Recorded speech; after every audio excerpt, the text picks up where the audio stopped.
This week on Notorious Scoundrels podcast.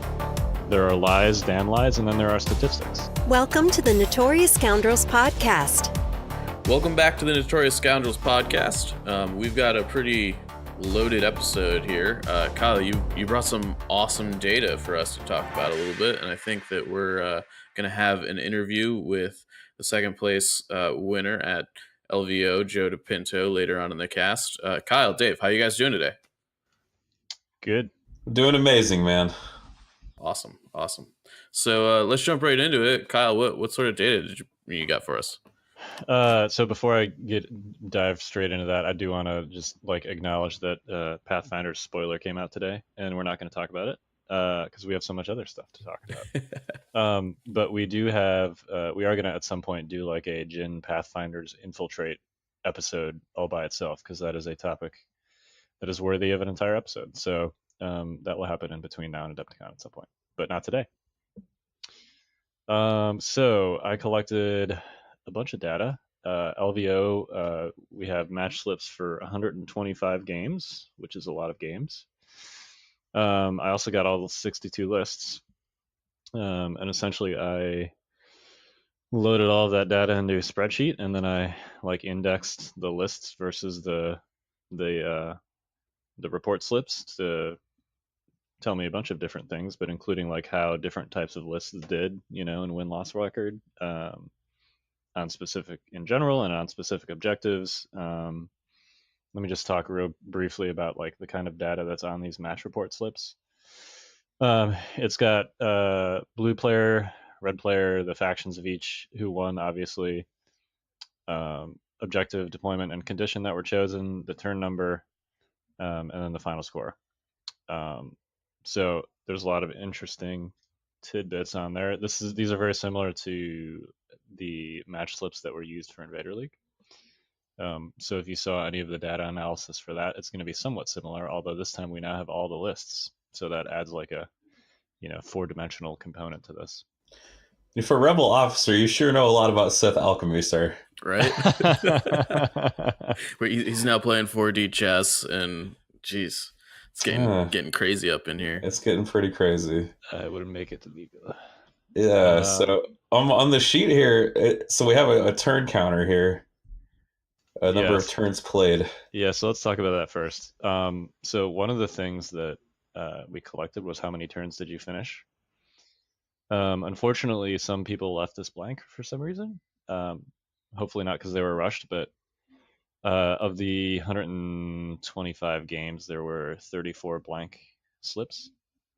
So unfortunately, we just don't have data for those games. I don't know whether or not that means that they made it to turn 6, so they didn't feel like they should put that in there, or whether they, just didn't bother to fill out that field. I don't know. Anyway, it's unfortunate, but we also have, 95 games, for which we have, somebody filled in the turns played column. So there were no games where someone filled out a slip that were 2 turns or less. There were 13 that were 3 turns, 37 4 turns, 5 turns was 19, and 6 turns was 22. So most games were 4 turns. Or less, I guess. Or longer. Right. Or 4 turns or longer. Sure. Yeah, so there were 50 games that were 3 or 4 turns, and then there were 43 games that were 5 or 6 turns. So actually most games were 4 turns or less. Yeah, see, that's what I said. You guys are trying to correct me and stuff, and I'm backtracking. Oops. So yeah, I mean, obviously people weren't finishing games. That was both a real-time bit of feedback, and also in the survey afterwards, players felt they didn't have enough time, which unfortunately was something I think that we somewhat anticipated. 2 hours is notionally, if you have 2 players that are fast and experienced and know what they're doing and are both committed to playing fast, then I think you can definitely finish games in 2 hours. But we talked about this a little bit last time. There is very little margin for error in that kind of a schedule. And if you get one turn that just slows down a little bit, you're not going to make it to 6 turns. So I would be interested to see how many of these turns the game ended due to time or due to concession. I know that we didn't track that explicitly, but that would be interesting. Yeah, and actually, that's a good note for the Adepticon slips. Is we should put a were you tabled or was there a concession like checkbox on there, because if it's a 4-turn game that where one player was tabled in 4 turns, then obviously that's still a game that reached its conclusion, even though it was only 4 turns long. So yeah, that's a very different story than our right. game ended on turn 4. Right, exactly.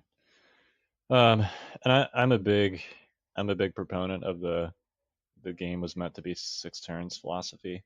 I feel like games that don't reach that point, you always have someone with bad feelings. Like I could have won, if we'd finished.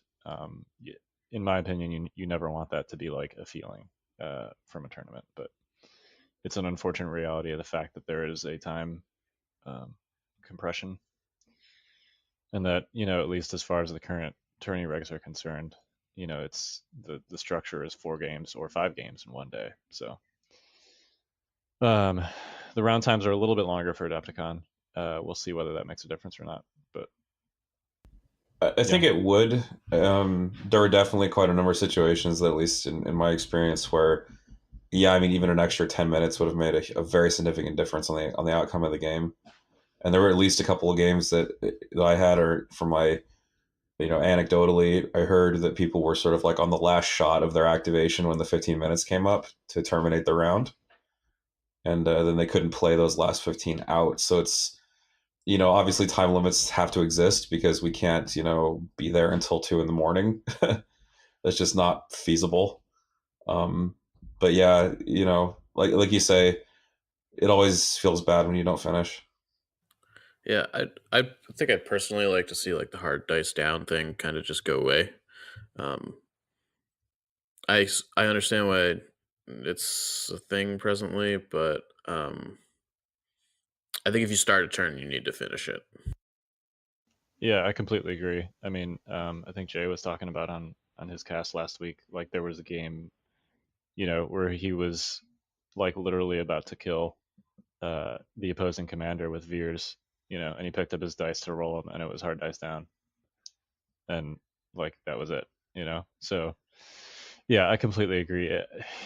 Like having to stop in the middle of a turn is weird and awkward. Yeah, it like, I don't know. There's just like too many things that are up in the air. Like your opponent. I mean, not that people would intentionally do this, but like you take 2 seconds here, 2 seconds there shouldn't matter. And when we kind of get into that realm of things, it kind of gets wonky. And I know that there's like a need to keep things on schedule, but we'll see if the increased round times make a difference for Adepticon. And each of those are only 4 rounds, not 5. So, Yeah, it should be a little easier. Be less compressed by a good bit. Yeah, the game times themselves are longer, and then there's also slightly more time in between the rounds. So, that's all I got for games played, or I'm sorry, turn length on games played. Let's talk about these lists, man. All right, so there's a great quote from Mark Twain that I love. It is, there are lies, damn lies, and then there are statistics. There it is. So we're going to talk some statistics. I took all the lists, and I basically like sorted out their, each individual player and lists win-loss records. And there are some interesting nuggets from that. There are an infinite number of nuggets that you could glean from that, probably. We're just going to hit some high-level ones.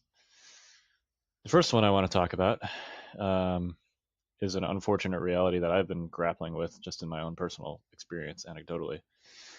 So, Rebel lists with Luke Skywalker went 39 wins, 25 losses.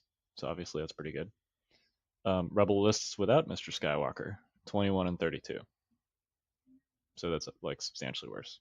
Yeah, I mean it's essentially 66% win ratio with Luke and a 40% win ratio without him. Yeah, that's basically, it's essentially like inverted.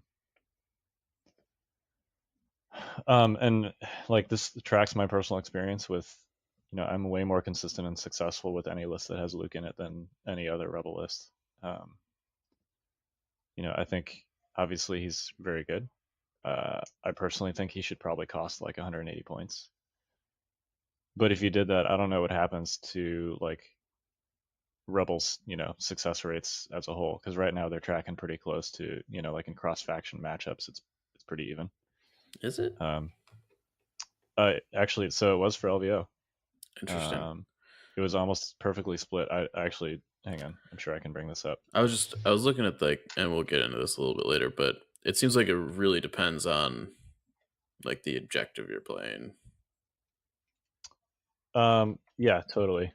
Let me get the stat for you because I think it was like almost perfectly split. Now that said, there are a number of, and I'll get more into this in the article. I feel like the Rebel lists generally were more like meta, so to speak. Sure. There were more Luke lists, and the Luke list did better than the not Luke lists. Whereas Empire had a little bit more variety.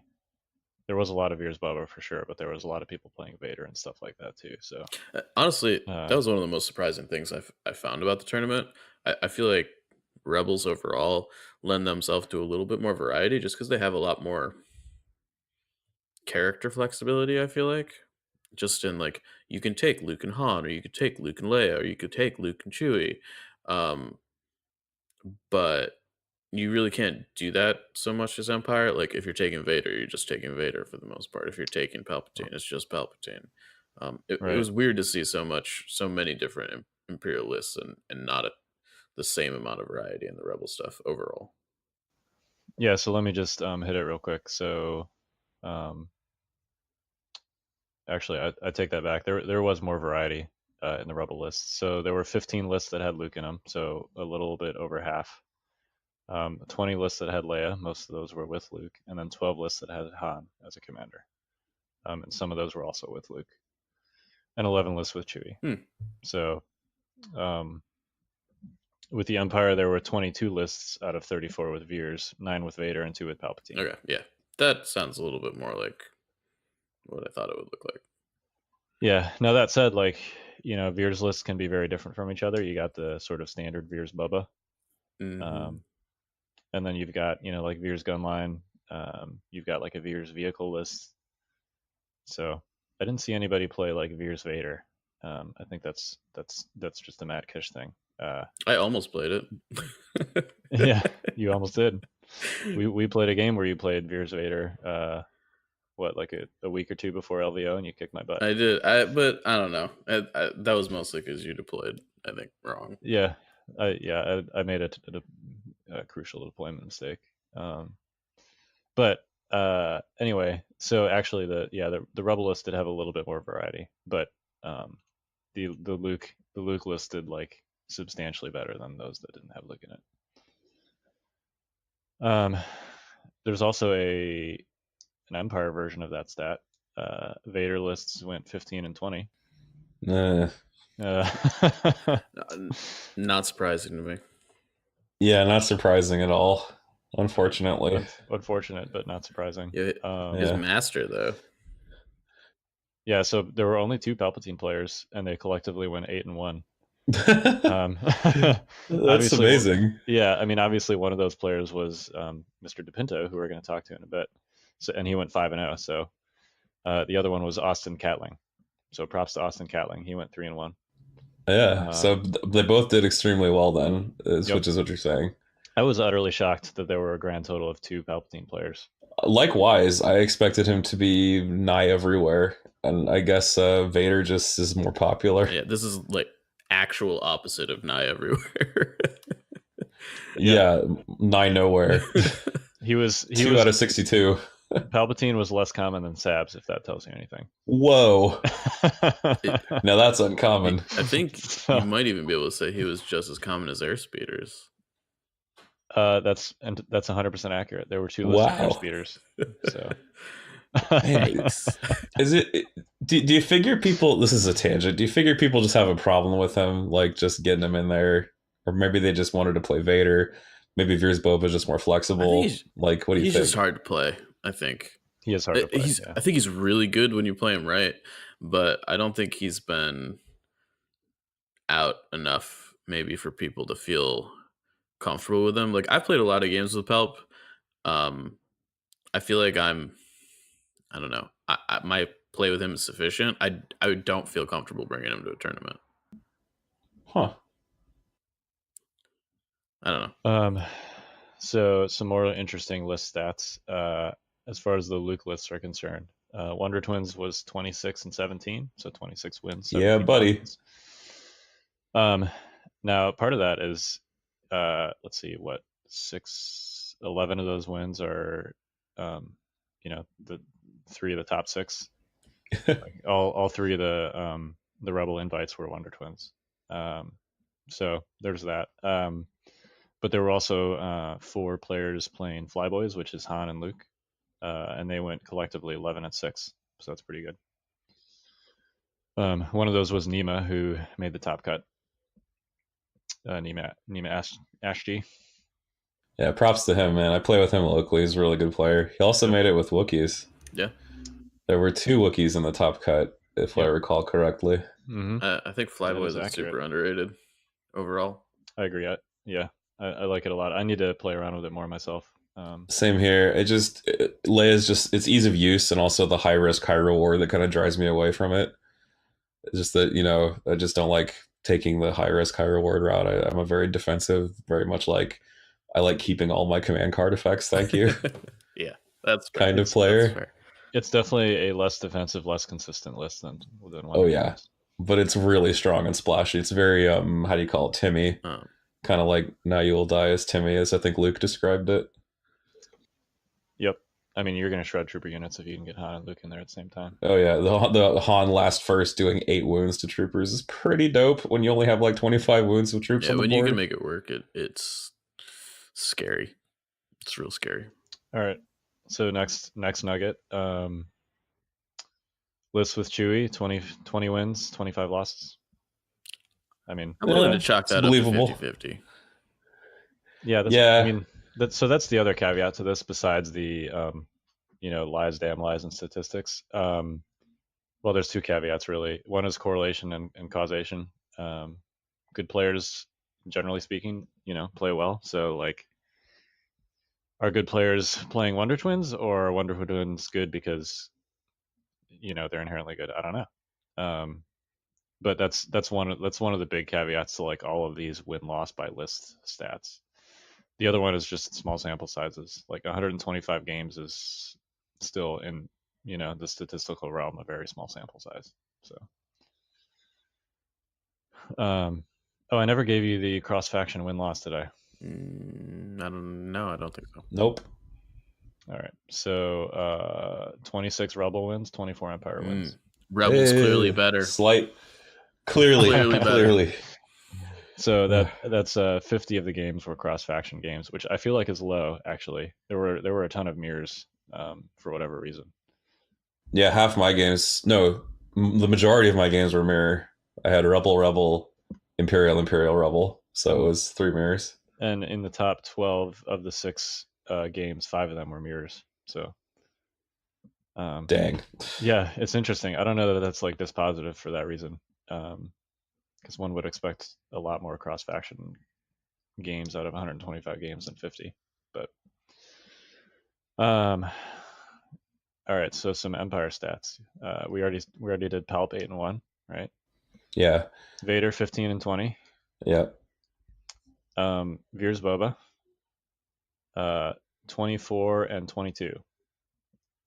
However, there's so I also broke this down by comms relay, because as John Griffin talked about last week, it makes a big difference in terms of the effectiveness of coordinated fire. At least I think we think so, and Mr. Griffin certainly thought so. So I broke it down by comms relay, absence or presence of. Veers Boba lists with no comms relay went 10 and 14. With comms relay, they were 14 and 8. So, take that however you want to take it. Eat it, Facebook. I mean, like overall, like it's there's small sample sizes, to say that Comms Relay I think that's a decided, big caveat. Those 8 games difference or whatever, Yeah, and one of those players, obviously, with the 14-8 was John Griffin himself. So 5 of those wins are his. However, one of the no comms relay guys was Douglas Crope, who was also 5-0. So,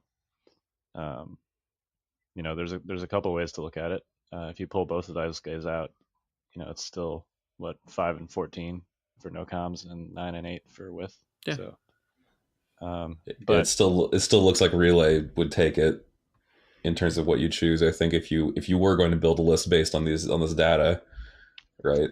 Well, and the question too, and I don't know that we can answer this right now, is that because you're aim stacking by giving an order to viewers first, or is it because the primary weakness of the card is that you're giving orders to core units, and Comms Relay gets around that and gives you a modicum of activation control. Yeah, there's a whole nother level we haven't addressed yet. Right.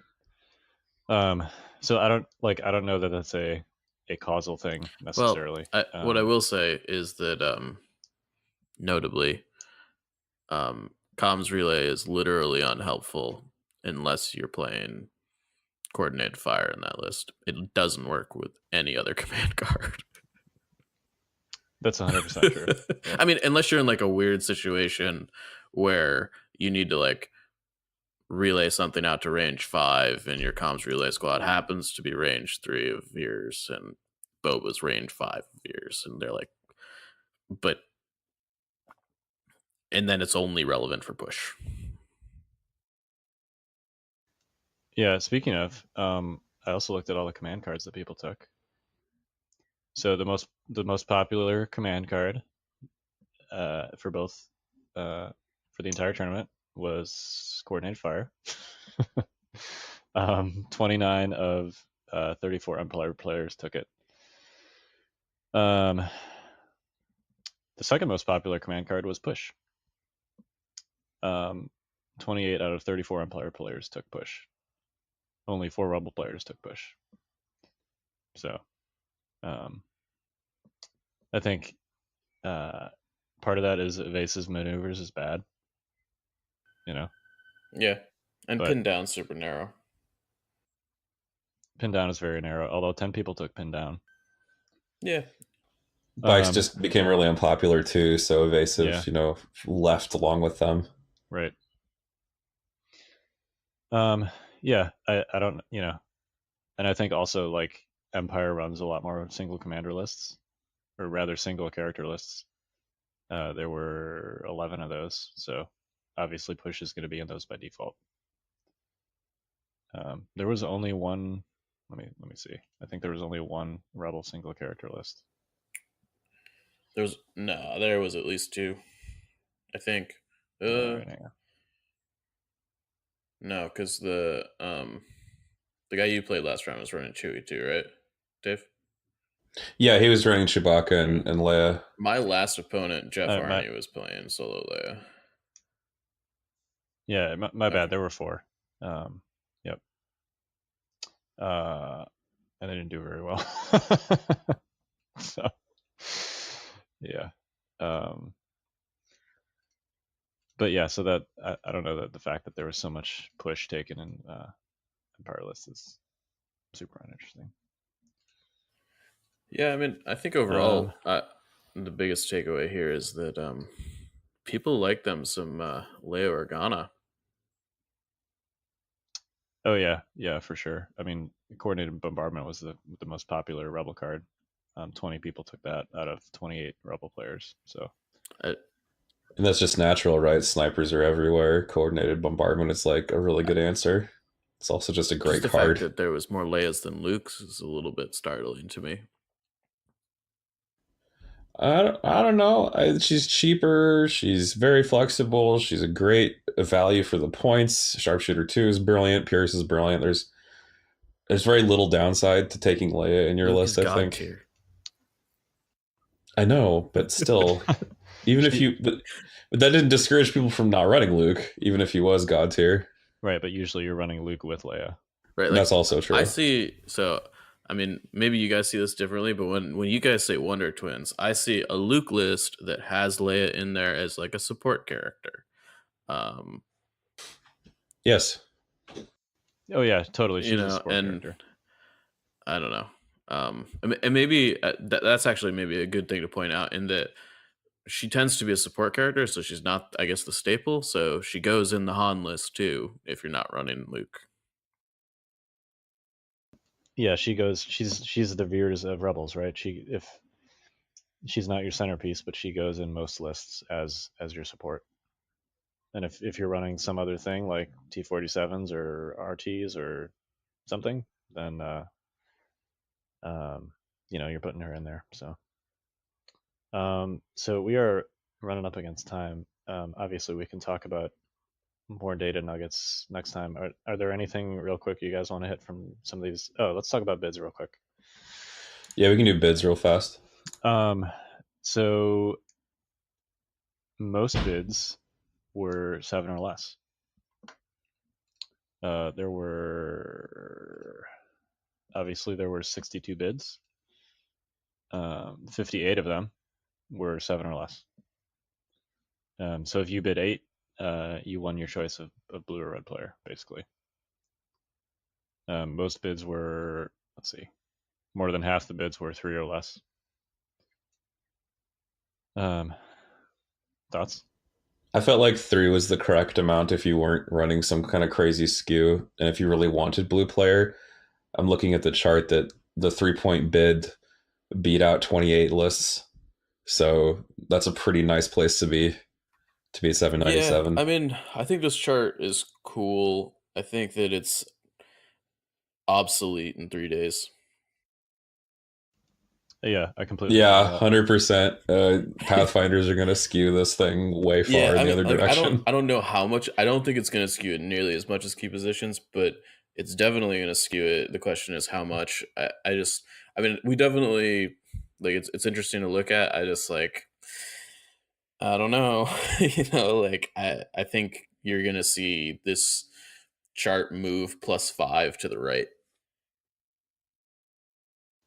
Yeah, I mean, I think, and we can talk about this in our Infiltrate Jin Pathfinders episode, but I think you need one of two things. You need either a plan to deal with Jin and Pathfinders if you lose the bid, and recovers in that third slot, or you need to plan to win the bid.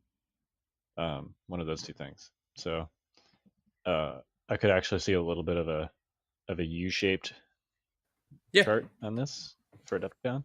Likewise. Either you're doing no bid and you're coming with some kind of plan, whether that's whipcord or giving her your anger or whatever, to deal with Infiltrate, or you're just planning to win the bid. So I think it'll be interesting, but I definitely agree that this is obsolete in 3 days. Box grab 2, Electric Boogaloo, the bid strikes back. Yeah, I mean, we'll talk about how to deal with that once they come out. Yeah, we can cover that in the infill episode. Well, sweet. This was some awesome data. Yeah, there's a lot more that we can talk about next week, like which command cards people cut, which objectives. And you're still synthesizing this into an article, right? Oh yeah, totally. Yeah, so go visit SW Legion Odds to get the full scoop when it's out. All the data. We will. It's unlikely to be out by the time this episode is out, so go there now and read stuff, but don't expect it to be there. always read SW Legion Odds, always. Thanks for the pump there. Yeah, of course. Sweet. So do we want to go ahead and get Darth DePinto on here? Yeah, let's make it legal. Right. Sweet. Thanks, guys. We'll be right back with Joe DePinto from he's the second winner at LVO. We'll be right back. Welcome back, guys. We're here with Joe DePinto. How you doing, man? How you guys doing? Good. Pretty well, I'd say. Yeah. So we got some questions for you. Who wants to start us off? So before we talk about LVO and all the fun things that you did at LVO, just want to hit some background questions. What is your like miniatures gaming background in general? So actually, not that big of a miniatures gaming background. I played a little bit of X-Wing before Legion came out. I basically dove in head first with Legion, and now I'm playing. I'm also playing like the Song of Ice and Fire, Game of Thrones miniatures game, and also the Lord of the Rings like Games Workshop game with some local people at the store. But I'm like 98% all in for Legion. But before that, I played like competitive video games for 20 years. You know, I've rated in like top US guilds in like World of Warcraft and in Star Wars The Old Republic and stuff. And I went to the Chicago Comic-Con tournament for Mortal Kombat X and performed pretty well for that. But in terms of miniatures, like Legion basically is like my first one. You would be surprised at how many people we have come on this show where we ask them like, you know, your handle, what is that from? What's the origin of your handle? And they're like, World of Warcraft. Yeah, oh yeah, for sure. Played that game since like launch. Yeah, I feel you there. That's where my handle comes from. I was a prolific Warcraft player as well for a good long time. Yeah, and like StarCraft, just like all the Blizzard games, you know. For sure. Like the Blizzard generation, practically. Yeah. So you say you're 98% on Legion right now. What's the biggest attraction that Legion has for you over some of the other miniatures games you play? Star Wars, but also, I mean, like I've always just been like a hardcore Star Wars nerd ever since I was a little kid. I've collected figures and stuff throughout the years, so I just wanted to play like an awesome Star Wars game. I was like really intimidated by the painting, but I'm so happy that I like dove into that head first instead of commissioning people, because I feel like I've gotten a lot better at it, and it's actually like a really fun hobby that I enjoy now. But the game mechanics I think are really good. I like the back and forth turn order instead of like the GW style of everyone takes their turn and then waits. Or at least that's like how Lord of the Rings is with the priority and stuff. So that I like the back and forth, being able to respond, being able to play mind games with the command cards, stuff like that. It's really good. Awesome. So, out of curiosity, I also played Lord of the Rings strategy battle game. What faction do you play in that?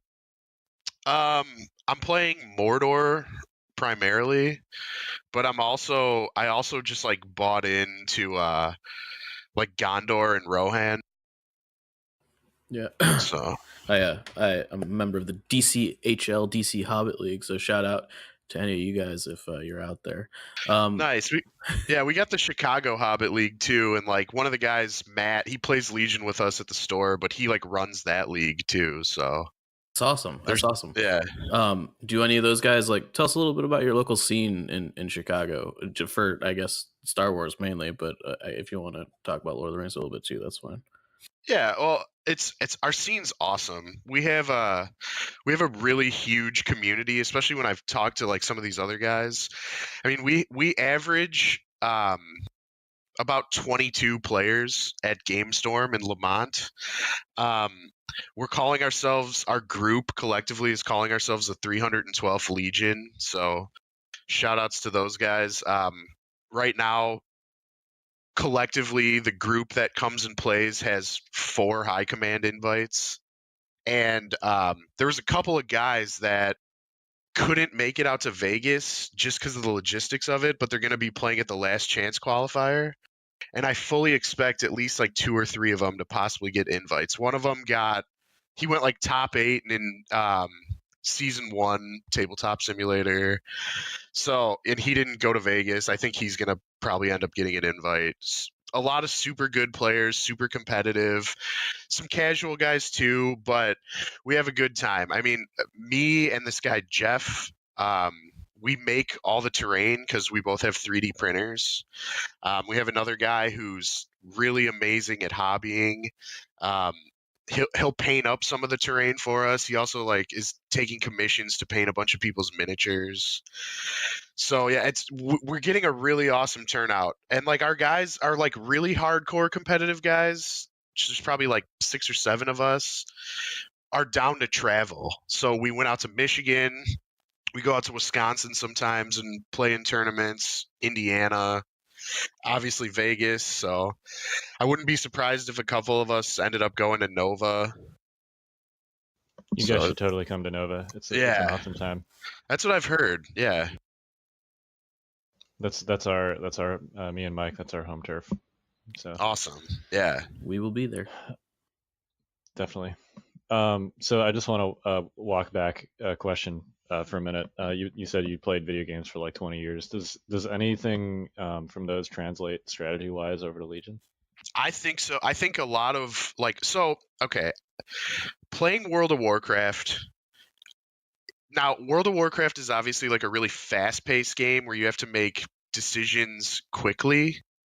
But because like for a few years I raided in like top 20 US guilds, and that was like a big part of my gaming background for a while, I think that helped me develop the ability to make like strategy decisions on the fly. Like to like assess the board state and try to think about like what would be the most logical tactical move to make here. Because I think like a lot of that stuff translates from video games, you know.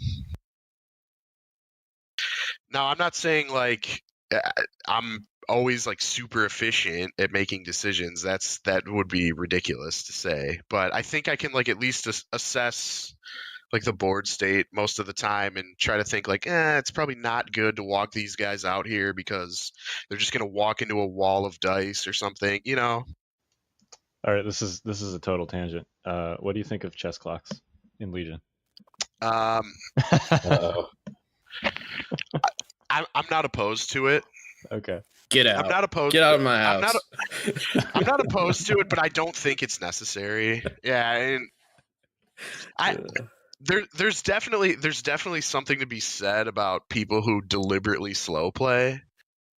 But and I have said like we've played a ton of tournaments, okay, and usually both in our practice games on Thursday nights or in our like weekend tournaments, we do set a clock just to practice for like the major tournaments, and I don't finish 6-round games that often. You know, either there's a clear winner by turn 4 and someone just concedes, or I just don't see games always playing out to 6 rounds in that time limit consistently.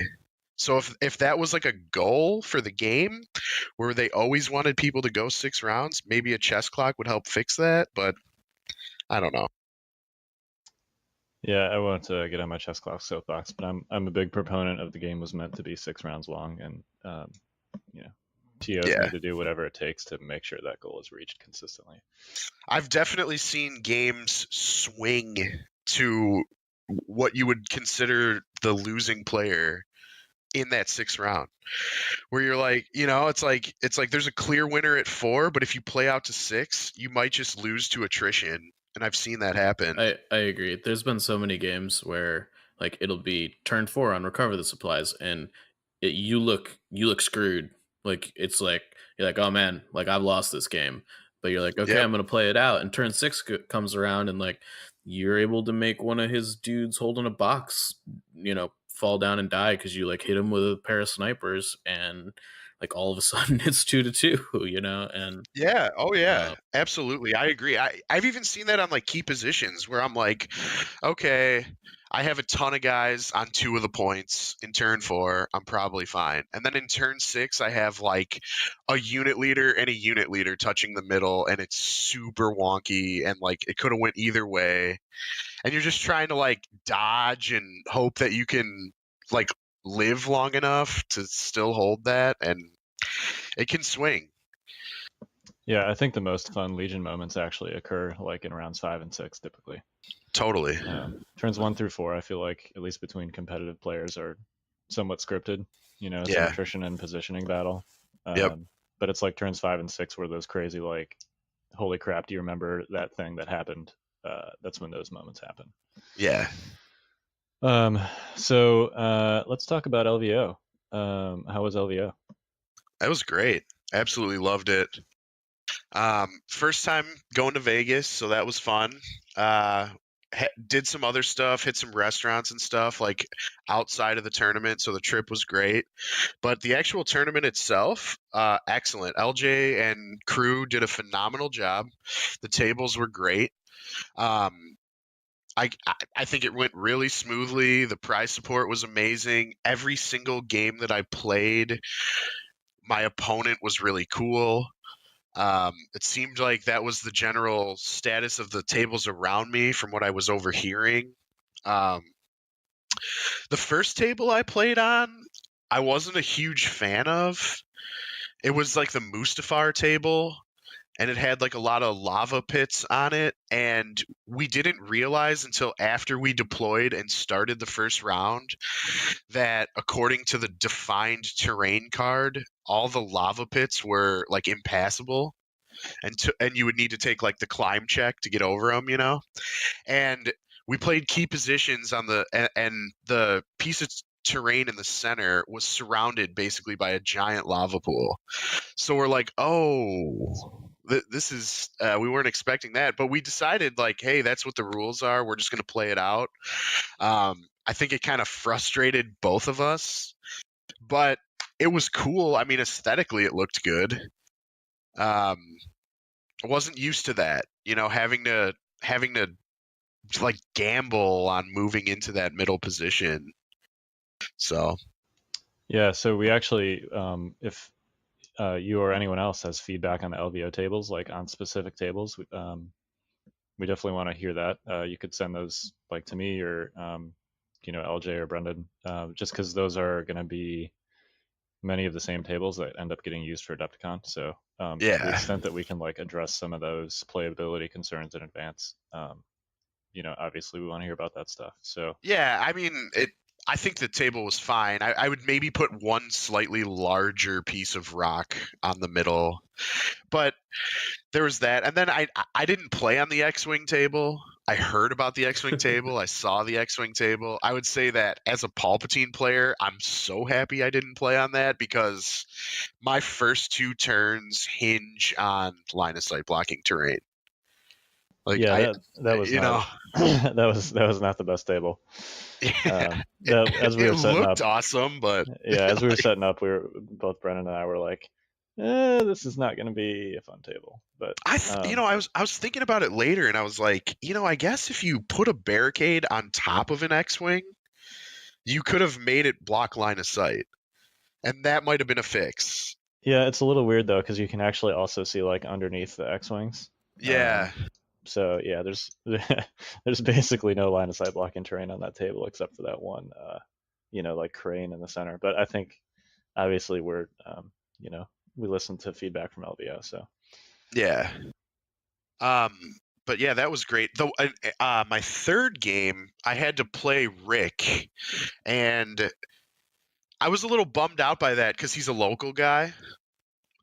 So I was like, one of us have to eliminate each other basically here. But I would say honestly, that was the most difficult game I had to play with my list. Because he ran 3 ATRTs with rotaries, 5 Rebel Trooper units, all 5 of them had repair droids, Luke and triple Sabs. yeah, And that's we wow. played.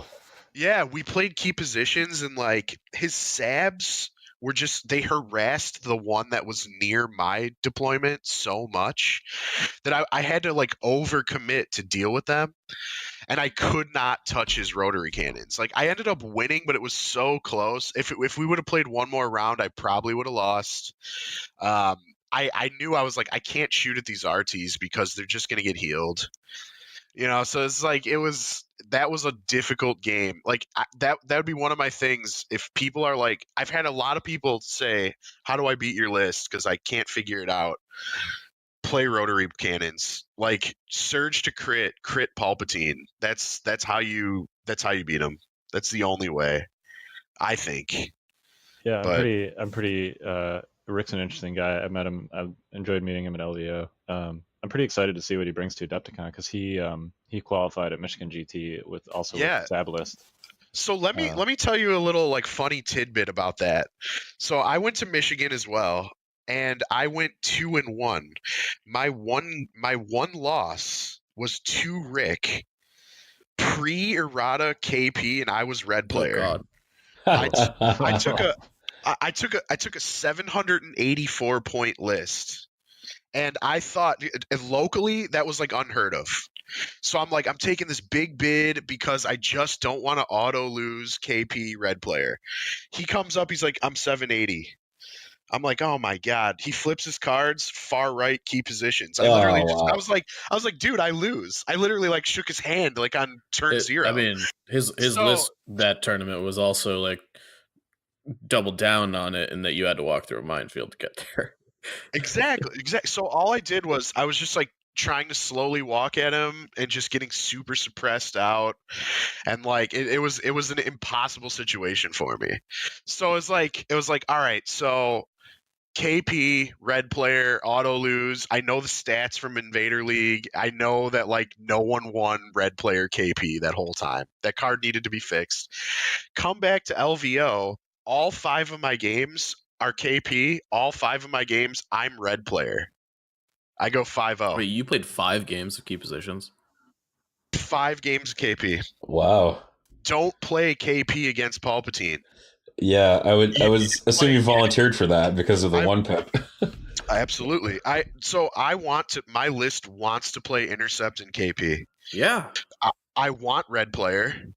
I actually on this I played a tournament locally this weekend. I won it. Same list. All of those games were either KP or Intercept. At one point, my bid matched my opponent because I have no bid at 799. My opponent had 799. He's playing Rebels. He rolls the red, determines that I get to make the choice. I conceded blue player to him. I said, take it, because I want last veto. And I'm like trying to dance around, hopefully getting those 2 objectives. Now, is it mandatory? No. But it's an uphill battle for my opponent if they're not playing Palpatine and we're playing one of those 2 games. That's fair. It's just how it is. Oh yeah, if I'm across the table from Palpatine, I'm vetoing both of those cards if I can. Yeah. My worst game is probably Breakthrough, especially if it's Long March. It's like I can't really win that. So It's funny, as a Rebel player, in fear of Palpatine, I took battle lines out of my list, and I actually went for exactly that. Breakthrough Long Marches blue, because it would force them to walk into my gun line. It's really, yeah, that's almost an auto lose for me. So Yeah. So let's talk about your preparation for LVO. Up until like in the weeks running up to it, what made you kind of land on Palpatine? What were some of the things going through your head in regards to what the list you brought to the table? all right, so straight up, here's the truth. Palpatine's my favorite character in the Star Wars canon. I don't know why, but ever since I was like a little kid, I loved Return of the Jedi, and I loved that like ending scene. And he's just like such an awesome villain.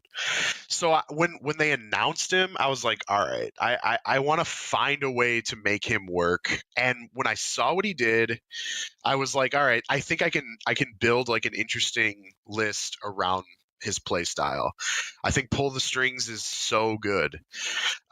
So I messed around with it ever since the first spoiler came out. I started playing him on Tabletop Simulator against my friends. I was trying skew lists like Pulp Vader. I tried a 6 activation and a 7 activation. I have to travel a lot for work, so one of my trips that I had to make earlier this year was to LA. And so I messaged LJ and Nick Freeman before I already knew I bought an LVO ticket, but Palpatine wasn't out yet, but his spoiler article was out. So I messaged both of them and I was like, hey, do you guys want to get games in while I'm out here? And I just want to throw some like janky skew lists at you to see, like, I know you guys are really good players, if I can like compete with these skews or if I should just completely eliminate them from consideration for LVO. So I threw at Nick a 7 activation Pulp Vader, and he shot Vader off the board in like turn 1 or 2. And then I was like, all right, so that list is not competitive. Like, there's no way. And then at LJ, I threw Pulp 4 Royal Guards. And again, not super effective because it's like you're overcommitting. You got to run 3-man versions of them. They're not doing anything until they're in range 2, so they just kind of die. So I was like, all right, well, that was my test scenario. I'm not playing those skews, so now I need to build like a more like well-rounded list around Palpatine. And I probably played about 40 games locally and on TTS before I landed on this list. And I was running a 10 activation Palpatine, and I was constantly switching between triple sabs and triple snipers. I had an E-Web in there. I had 1 Royal Guard. I basically lost 1 game out of those like 40. Like, and it was to John Griffin actually, and it was on points. We like tied and it went to points. But I was like, okay, so this is the list. But then when I was thinking about it, I was like, I think Pulp just gets infinitely better with medics. And I was really pissed that they didn't, like release their article ever, because I was hinging like whether I would bring 2 or 3 medics around what their point cost would be. So I finally, the article came out. I tried triple medic. I felt like I lost too much firepower. So I went to double medic, refined it, probably played like 8 or 10 games with the list I brought to LVO before LVO. And I was just like, it's pretty solid. I mean, Palpatine's almost unkillable. Royal Guards are linebackers. They're Guardian. They're a source of Guardian. They're super powerful in melee. They tie up those like units that need to be tied up. Snow troopers are gross, especially when you can bring them back. Like, I spend my first I basically, so I run 2 medics. I save their second charge for my pulp bomb turn. I use their first charge to either restore Royal Guards or restore flamethrowers if I lose them to attrition. And I'm usually pulling the strings on snow troopers or Royal Guards. That's pretty much it. It's just like you get a ton of value out of that. So in regards to pull the strings, how often do you use it? Do you like, is it an every turn thing? Is it only when the Royal Guard and the like snow troopers are in like a specific position? How do you deal with that? It's not every turn, but it is probably 80% of the turns. So my play is turn 1 and 2. I'm probably going to use it. I'm also going to try to hide Palpatine. I don't want Palpatine to just get randomly shot at. I don't want him to get bombarded. He's going to hide. He's usually going to move once and pull the strings for like turn 1 and 2. Turn 3, most of the time, it's like a double move into a setup for turn 4, and I'll like last first him. Sometimes I have to sit him back 1 extra turn, and then maybe turn 4 is a double move into a setup for turn 5. But it's usually, I'm just trying to like force my opponent to not have shots on him early, and then I'm just pulling the strings with the rest of the army around him. And then I go for that big move into the like bomb. It's usually how it goes. All right, so do you have like a Crib Notes version of like a Crib Notes style guide to Palpatine for people who haven't played him or are new to the game? Yeah. Okay. Couple of tips. I know it's tempting to play your 2-pip on turn 1, but don't. That card is too good to waste for 4 suppression tokens on like a fleet trooper. I've heard the stories of like, oh, I put it on Han and he panicked off the board in like turn 2 or whatever. Yeah, that can happen, but I don't think that's like worth it. the 2-pip is a lot better, like when, for example, you want to put it on Luke and force him to go first on a turn where he does not want to go first. Or, there's like so many other interesting uses of that. I think it kind of takes a little bit of like high level thought to get the hang of it, but it's not, the suppression is, to me, is a bonus. It's not the use of that card. I like to play entire Legion on turn 1 like 90% of the time, if not more, because I want activation control. I want to lose priority typically because I'm at 9 activations and I want to force you to go first. When I play that single sniper in my list, I try to hide him behind line of sight blocking terrain. Palpatine, his wounds are like they're everything. So you want to make sure that you are hiding him for the early part of the game. You don't want to like have him take unnecessary shots, take unnecessary wounds early, or you completely devalue everything he's trying to do. Most of the time, like, your games will be won because Palpatine like isn't dead. If he dies, you probably played him wrong, or your opponent just like overcommitted and you had some bad luck on your saves.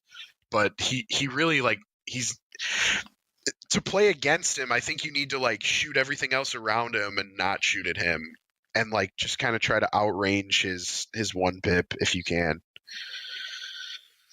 Or crit him, Surge to crit is really good. There's certain units in the game that are really effective at shooting at Palpatine. But the rotary ATRT, for example. Yep, rotary ATRT for sure. Yeah. Yep. Are there any changes you'd make to your list after playing at LVO? So with every model that's currently released right now, no. In the future, definitely open to it. I'm trying to see it. I want the Death Trooper spoiler to come out because I want to see if I can actually manage to fit one of them in depending on what they do. And I'm gonna experiment with the 8 activation list, because right now I can either go for a 10 activation list with like triple sabs or triple snipers, or I can cut it down to 8 and get some even stronger units in there. But I'm worried that 8 is not enough. We'll have to see. I'm gonna have to play test it. I don't think Bosk is gonna be good in a Palpatine list. I was already kind of messing around with it, and I think he's really good, but just not with Palpatine. Really? Yeah, I don't know. We'll have to see. I got to play test it more, and I got to see what his other cards are. But I find it really hard to believe that shooting that gun twice a turn is not good. No, it could be. I think he's too expensive. Like I still, it's like you have to maybe pull that Royal Guard out of your list. Yeah, I could see that. I mean, I don't know, or shrink him down to like a 3-man squad or something. Yeah, we'll have to see. Yeah, that's an option that I never really considered. Is running the 3-man.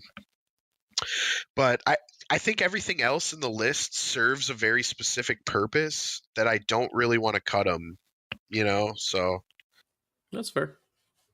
Yeah, we'll see. I'm going to play test it for sure, though. Yeah, Palp Bosk, I don't know, seems sick.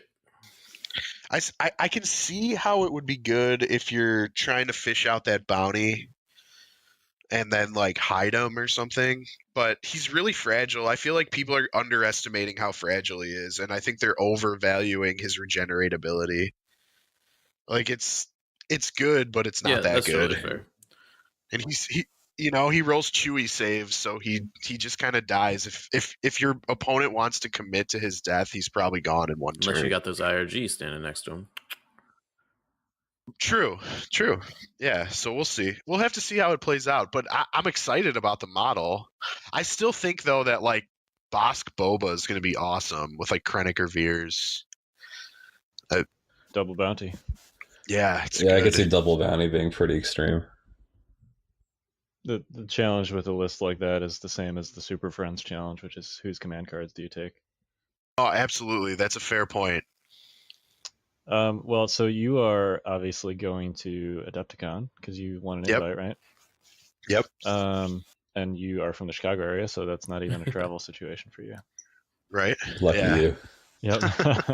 So we will definitely look forward to seeing you there. We are all going. So Awesome. Yeah, so that was the other thing I want to throw out real quick, like just a quick plug to the group. And like, so we have a lot of tables. If you guys want to come early and practice, hit us up. 312th Legion, or just like message any of us. And if you guys are looking for, if there's guys out there looking for places to stay, I think a couple of us have extra rooms and stuff. So, you know, I know that some people are having a difficult time with their travel plans. So just like get a hold of us early, and, you know, we're out here. So you heard it here first. 312th Legion man. B&B.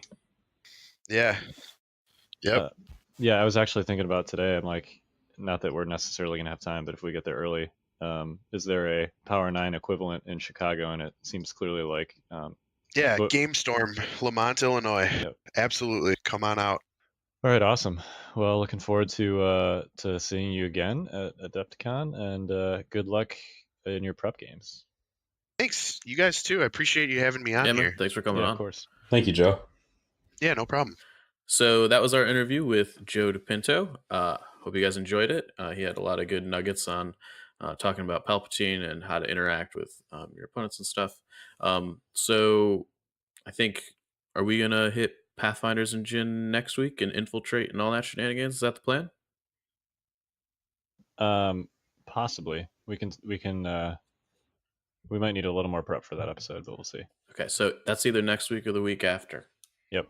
Yeah, we're also not done with LVO data. No, for sure. We definitely are not. Yep. So sweet. You guys got anything else you want to talk about today? Nope. No, man, let's wrap it up. All right. Well, thanks for listening to Notorious Scoundrels, guys. I'm Dash. I'm Kyle. I'm David. Archimedes. / Endless. Have a good one, guys. All right, see ya. Join us next time for another edition of the Notorious Scoundrels podcast. This has been a Fifth Trooper production.